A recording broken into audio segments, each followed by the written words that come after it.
Alam mo ba, may isang high school sa Laguna na may gusaling matagal nang hindi ginagamit. Tinatawag nila itong Building C.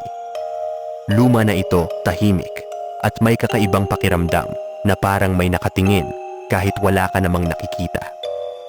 Isang gabi, may 4 na estudyante na nagstay sa school para tapusin ang kanilang project. Habang abala sila, biglang nag-flicker ang ilaw. At kasunod nito, may malakas na kalabog na nanggaling sa Building C. Dahil sa kuryosidad, napagdesisyonan nilang puntahan ang lumang gusali. Pagpasok nila, sinalubong sila ng matinding katahimikan. Pero may napansin sila sa sahig, mga bakas ng paa. At mukhang bagong-bago pa. Sinundan nila ito paakyat sa second floor, hanggang sa huminto sa tapat ng room 2 o 3. May ilaw na nagmumula sa loob ng silid. Dahan-dahan nilang binuksan ang pinto. Pagpasok nila, wala silang nakita, kahit sino. Pero sa pisara, may nakasulat na mensahe. Tulungan niyo ako. Bigla na lang sumara ang pinto sa likuran nila. Nawala ng ilaw ang buong silid.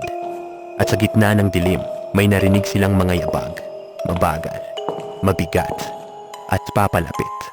Hindi ito galing sa kanila. Mula sa likod ng classroom, may isang anyo na unti-unting lumitaw.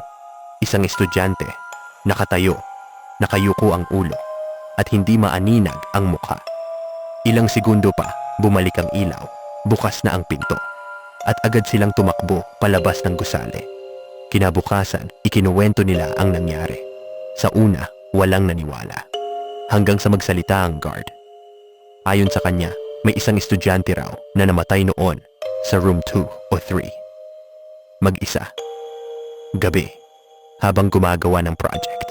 Pero hindi doon natapos ang lahat. Isa sa kanila ang nakapansin ng isang litrato sa kanyang cellphone. Isang larawang hindi niya matanda ang kinuha.